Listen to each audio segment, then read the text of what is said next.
हरियाणा के सीएम नायब सैनी ने 78वें स्वतंत्रता दिवस के मौके पर कुरुक्षेत्र में ध्वजारोहण किया। इस मौके पर मुख्यमंत्री नायब सैनी ने परेड की सलामी भी ली। नायब सैनी ने जनता को संबोधित करते हुए स्वतंत्रता दिवस की बधाई दी। साथ ही इस अवसर पर उन्होंने देश के वीर जवानों को भी विशेष तौर से बधाई दी। सीएम सैनी ने कहा कि हम सभी के लिए यह गर्व की बात है कि हरियाणा के जवानों ने भी आजादी के आंदोलन में अग्रणी भूमिका निभाई। मुख्यमंत्री ने अपने भाषण में बलिदानी जवानों को याद करते हुए नमन किया। नायब सैनी ने कहा कि अंबाला कैंट में 538 करोड़ की लागत से शहीद स्मारक का निर्माण अंतिम फेज में पहुंच गया है। उन्होंने सीमा पर बलिदान होने वाले जवानों के परिवारों की वित्तीय मदद को लेकर कहा कि प्रदेश सरकार ने अनुग्रह राशि को बढ़ाकर 1 करोड़ रुपए किया है। सीएम नायब सैनी ने अग्निवीर योजना में सरकारी नौकरियों में 10% आरक्षण देने का भी जिक्र किया। अपने भाषण से हरियाणा मुख्यमंत्री ने नई पीढ़ी व नौजवानों को प्रेरित किया। प्यारे हरियाणा वासियों, भाइयों बहनों, आदरणीय बुजुर्गों, नौजवान साथियों और प्यारे बच्चों, आज 78वें स्वतंत्रता दिवस पर मैं आपको हार्दिक बधाई एवं शुभकामनाएं देता हूं। दिन रात देश की सीमाओं की सुरक्षा करने वाले हमारे वीर जवानों को मैं हमारे राष्ट्र के इस महत्वपूर्ण पर्व की विशेष बधाई देता हूं। आज़ादी का यह पर्व जन जन का पर्व है, हर मन का पर्व है, हर भारतीय के लिए गर्व है और गौरव का दिन है। आज हर साल की तरह हर घर तिरंगा अभियान से पूरा देश देशभक्ति के रंग में रंगा है। हर घर, गली, मुंडेर और हर मोहल्ले में तिरंगा फहरा रहा है। यह पवित्र दिन आज़ादी के मतवालों के महान बलिदानों को याद करने का दिन है। मैं हमारी आज़ादी के लिए मर मिटने वाले ज्ञात अज्ञात शहीदों को सभी हरियाणा वासियों की ओर से भावभीनी श्रद्धांजलि अर्पित करता हूँ। साथ ही महान स्वतंत्रता सेनानियों के प्रति कृतज्ञता व्यक्त करता हूं। भाई और बहनों, हम सब के लिए यह गर्व की बात है कि स्वतंत्रता आंदोलन में हरियाणा वासियों ने अग्रणी भूमिका निभाई थी। सन 1857 की क्रांति तो अंबाला छावनी से शुरू हुई थी। नई पीढ़ियों को प्रेरित करने के लिए अंबाला छावनी में 538 करोड़ रुपए की लागत से स्वतंत्रता संग्राम स्मारक का निर्माण अंतिम चरण में है। आज़ादी के बाद भी हमारे वीरों ने देश की सीमाओं की सुरक्षा में बड़े बलिदान दिए हैं। हमारे सैनिकों ने 1962, 1965, 1971 के विदेशी आक्रमणों व ऑपरेशन कारगिल युद्ध के दौरान वीरता की अद्भुत मिसाइलें पेश की थी। हमारा परम कर्तव्य है कि हम मातृभूमि के लिए जान न्यौछावर करने वाले शहीदों के परिवारों व उनके आश्रितों का संबल बने। इसलिए हरियाणा सरकार ने गत जुलाई माह में स्वतंत्रता सेनानियों व उनकी विधवाओं की पेंशन बढ़ाकर 40,000 रुपये मासिक की है। हमने युद्ध में शहीद सैनिकों के परिवार के लिए अनुग्रह राशि बढ़ाकर 1 करोड़ रुपये की है व उनके 415 आश्रितों को सरकारी नौकरियां दी हैं। हमने अग्निवीरों को हरियाणा सरकार की सीधी भर्तियों में 10% आरक्षण देने का निर्णय भी लिया है। प्रिय हरियाणा वासियों, माननीय प्रधानमंत्री श्री नरेंद्र मोदी जी ने अभी 1 जुलाई 2024 को ही हमें अंग्रेजों के समय से चले आ रहे गुलामी के प्रतीक 3 कानूनों से आज़ादी दिलाई है। भारतीय न्याय संहिता, भारतीय नागरिक सुरक्षा संहिता और भारतीय साक्ष्य अधिनियम लागू होने से लोगों को जल्द न्याय मिलने और कोर्ट कचहरी के चक्कर काटने से मुक्ति मिलनी शुरू हो गई है। माननीय प्रधानमंत्री जी के इन साहसिक निर्णयों पर अपनी सहमति की मोहर लगाते हुए देशवासियों ने उन्हें तीसरी बार जनसेवा का दायित्व सौंपा है। ऐसा वर्ष 1962 के बाद पहली बार हुआ है। भाइयों बहनों, माननीय प्रधानमंत्री जी के ओजस्वी नेतृत्व में वैभवशाली, गौरवशाली और शक्तिशाली भारत का उदय हुआ है। आज हम अपनी उन्नत प्रौद्योगिकी और प्रतिभा के बल पर न केवल मिसाइलें बना रहे हैं, बल्कि सूर्ययान, चंद्रयान और मंगलयान जैसे मिशन सफलतापूर्वक चला रहे हैं। चांद के दक्षिणी ध्रुव पर चंद्रयान 3 को सफलतापूर्वक उतारने वाला भारत दुनिया का पहला देश बना है। हमारा यान आदित्य L1 सूर्य की कक्षा में स्थापित होकर सूर्य का अध्ययन कर रहा है। इससे हर भारतवासी गौरवान्वित है। प्रिय हरियाणा वासियों, देश की इस प्रगति में हरियाणा वासियों का भी महत्वपूर्ण योगदान रहा है। केंद्रीय खाद्यान्न भंडार में योगदान देने में हरियाणा का दूसरा स्थान है। देश की सड़कों पर दौड़ने वाली हर दूसरी कार हरियाणा में बनती है। हरियाणा देश के 52% ट्रैक्टरों का निर्माण होता है।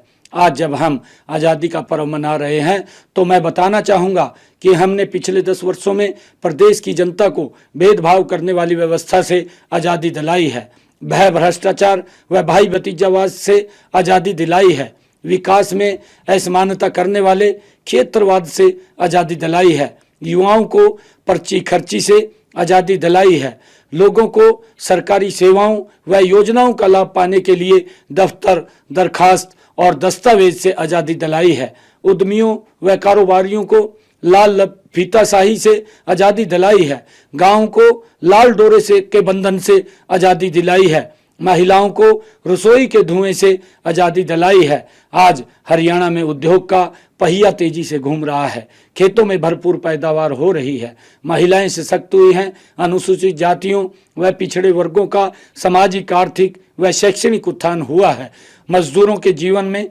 खुशहाली आई है, प्रदेश में 4 लेन और 6 लेन के हाईवे का जाल बिछा है, यातायात को और सुगम बनाने के लिए जगह जगह बाईपास व फ्लाईओवर तथा रेलवे ओवरब्रिज और अंडर ब्रिज बने हैं, गरीब से गरीब व्यक्ति को मुफ्त में चिकित्सा सुविधाएं मिल रही हैं, उच्च कोटि के शिक्षण संस्थान खुले हैं। आज हरियाणा में हुए विकास की देश विदेश में चर्चा हो रही है। हमने सामाजिक न्याय से संपूर्ण विकास की अवधारणा पर चलते हुए अनेक ऐसी योजनाएं चलाई हैं जिनसे विकास के लाभ गरीब से गरीब व्यक्ति तक पहुंच रहे हैं। अब जाति प्रमाण पत्र से लेकर पीले राशन कार्ड तक और चिरायु कार्ड से लेकर हर तरह की पेंशन आदि ऑनलाइन ही घर बैठे मिल रही है। हरियाणा देश का पहला राज्य है जिसने आयुष्मान भारत चिरायु योजना के तहत अपने हर नागरिक को स्वास्थ्य सुरक्षा प्रदान की है। सबको स्वस्थ रखने की दिशा में एक अन्य पहल निरोगी हरियाणा योजना में 3 करोड़ 71 लाख से अधिक गरीबों के स्वास्थ्य की जांच मुफ्त की गई है।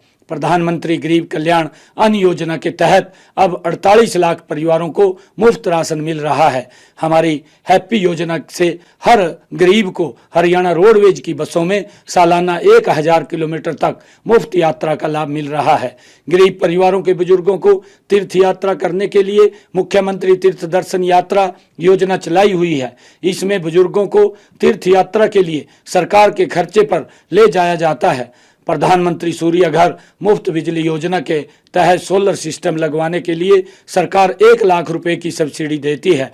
गरीबों के सिर पर छत उपलब्ध कराने के लिए प्रधानमंत्री आवास योजना के तहत 49,975 मकान बनाए गए तथा 14,202 मकान बनाए जा रहे हैं। मुख्यमंत्री शहरी आवास योजना के तहत शहरों में 15,250 गरीब परिवारों को 30-30 गज के प्लाट के आवंटन पत्र सौंपे गए हैं। मुख्यमंत्री ग्रामीण आवास योजना के तहत महाग्राम में 50-50 गज और दूसरे गांव में 100-100 वर्ग गज के प्लाट दिए जाएंगे। हमने आज समाज के हर कमजोर वर्ग की मदद की है। अब 40 साल से अधिक आयु के विधुरों और 45 साल से अधिक आयु के कुंवारों को भी पेंशन दी जाती है। पेंशन राशि बढ़ाकर 3,000 रुपये मासिक की गई है। प्रिय हरियाणा वासियों, कृषि और किसान का कल्याण हमारी नीतियों के केंद्र में है। हमने मेरी फसल मेरा ब्यौरा पोर्टल बनाकर किसानों को लाभ देने वाली अनेक योजनाओं को इससे जोड़ दिया है। फसल बिक्री की राशि, खराबे का मुआवजा, भावांतर भरपाई की राशि, मेरा पानी मेरी विरासत के तहत प्रोत्साहन राशि आदि अब सीधे ही किसान के खातों में जमा की जाती है। अब किसानों को अपनी जमीन की फर्द लेने के लिए कार्यालयों के चक्कर नहीं काटने पड़ते, यह उन्हें ऑनलाइन ही मिल जाती है। पिछले दिनों हमने अंग्रेजों के जमाने से चले आ रहे आबयाने को जड़ से खत्म कर दिया है। केंद्र सरकार जिन 24 फसलों का MSP घोषित करती है, हमने उन सभी खरीद MSP पर करने का निर्णय लिया है। चालू खरीफ सीजन की सारी फसलों पर प्रति एकड़ 2,000 रुपये बोनस देने का फैसला लिया गया है। हमने जैविक खेती तथा फसल विविधीकरण को बढ़ावा दिया है। इसके अलावा हम कृषि क्षेत्र में ड्रोन जैसी नई तकनीकें भी शामिल कर रहे हैं। भाइयों बहनों, उद्योग हमारी अर्थव्यवस्था का मूल आधार है। हमने हरियाणा के औद्योगिक विकास को गति देने के लिए उद्योगों की स्थापना में अड़चन पैदा करने वाले अनेक नियमों और प्रक्रियाओं को खत्म कर दिया है। आज हरियाणा देश विदेश के निवेशकों की पहली पसंद बन गया है। गत 10 वर्षों में प्रदेश में 6,71,524 सूक्ष्म लघु व मध्यम उद्योग लगे हैं तथा इनमें 34 लाख लोगों को रोजगार मिला है। हाल ही में हमने आड़तियों के लिए धान की आड़त को बढ़ाकर 55 रुपए प्रति क्विंटल करने का निर्णय लिया है। गेहूं में शॉर्टेज के कारण आड़तियों को पिछली रबी में हुए नुकसान की भरपाई के लिए 12 करोड़ रुपए का मुआवजा देने का निर्णय भी लिया गया है। भाइयों बहनों, मेरा मानना है कि हमारी सबसे बड़ी शक्ति युवा शक्ति है। खेलों में उनकी उपलब्धियों का जिक्र होते ही हमारा सीना गर्व से चौड़ा हो जाता है। हाल ही में पेरिस ओलंपिक में हरियाणा के खिलाड़ियों ने देश को मिले 6 में से 4 पदक जीतकर हमें गौरवान्वित किया है। कांस्य पदक जीतने वाली हॉकी टीम में भी हरियाणा के 3 खिलाड़ी थे।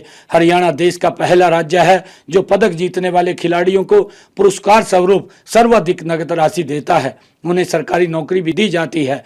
हमने युवाओं के स्वाभिमान और उनकी योग्यता का सम्मान किया है। योग्यता के आधार पर 1,44,000 युवाओं को सरकारी नौकरियां दी हैं। शीघ्र ही 36,000 पद और भरे जाएंगे। आउटसोर्सिंग सेवाओं व हरियाणा कौशल रोजगार निगम के तहत कार्यरत 1,20,000 कर्मचारियों की नौकरी सुरक्षित करते हुए उन्हें पक्के कर्मचारियों की तरह वेतन व सुविधाएं दी हैं। बेरोजगारी भत्ते की राशि भी बढ़ाई गई है। भाइयों बहनों, महिलाओं का समाज के विकास में बड़ा योगदान है।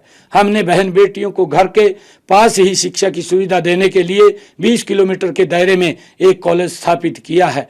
आज पोस्ट ग्रेजुएट तक लड़कियों को मुफ्त शिक्षा दी जा रही है। देश विदेश में उच्चतर शिक्षा के लिए 5,105 बेटियों को 20 करोड़ रुपए के शिक्षा ऋण दिए गए हैं। महिला सशक्तिकरण के लिए उन्हें रोजगार देना जरूरी है। इस दिशा में 1/3 राशन डिपो महिलाओं को देने का प्रावधान किया गया है। स्वयं रोजगार के लिए महिलाओं के 66,465 स्वयं सहायता समूहों का गठन भी किया गया है। इनकी रिवॉल्विंग फंड की राशि 20,000 रुपए से बढ़ाकर 30,000 रुपए की गई है। आप जानते हैं कि माननीय प्रधानमंत्री श्री नरेंद्र मोदी जी ने 3 करोड़ महिलाओं को लखपति दीदी बनाने का लक्ष्य रखा है। हम प्रथम चरण में 62,000 महिलाओं को लखपति दीदी बना रहे हैं। महिलाओं को धुआं रहित रसोई प्रदान करने के लिए प्रधानमंत्री उज्ज्वला योजना के तहत 13 लाख रसोई गैस कनेक्शन दिए गए हैं। हमने हाल ही में गरीब महिलाओं को गैस सिलेंडर 500 रुपए में देने का निर्णय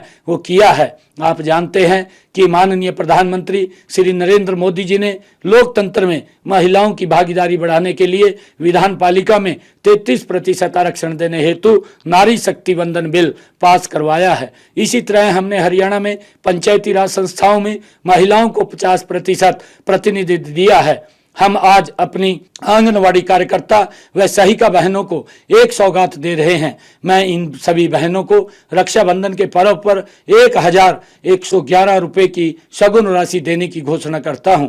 आप सभी बहनों की रक्षा और सम्मान के लिए हमारी सरकार प्रतिबद्ध है। प्रिय हरियाणा वासियों, गांव के विकास में बिजली व इंटरनेट जैसी सुविधाओं का अहम योगदान है। इसलिए हम प्रदेश के 5,858 गांवों में हमारा गांव जगमग गांव योजना में 24 घंटे बिजली तथा 6,000 से अधिक गांव में ऑप्टिकल फाइबर केबल के इंटरनेट उपलब्ध करवा रहे हैं। हमने संपत्तियों के सालों चलने वाले विवादों को खत्म करने के लिए गांव को लाल डोरा मुक्त कर दिया है। विकास में तेजी लाने के लिए हमने ग्राम पंचायत की बिना टेंडर के काम करवाने की लिमिट बढ़ाकर 21 लाख रुपए की है। भाइयों बहनों, हमने शहरी स्थानीय निकायों की शक्तियों के विकेंद्रीकरण के लिए भी कई कदम उठाए हैं। नगर निकायों के क्षेत्र में आने वाले गांवों के भू मालिकों को स्वामित्व पत्र और मुख्यमंत्री शहरी स्वामित्व योजना के पात्र लोगों को रजिस्ट्री प्रदान की जा रही है।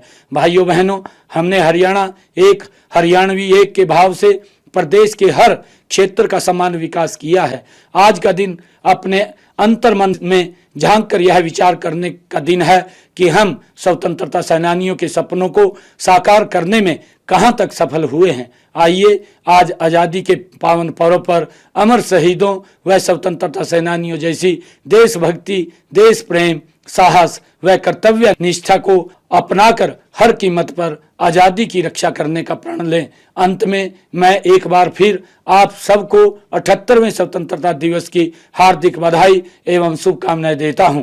मेरे साथ मिलकर बोलिए जय हिंद, जय हिंद, जय हिंद।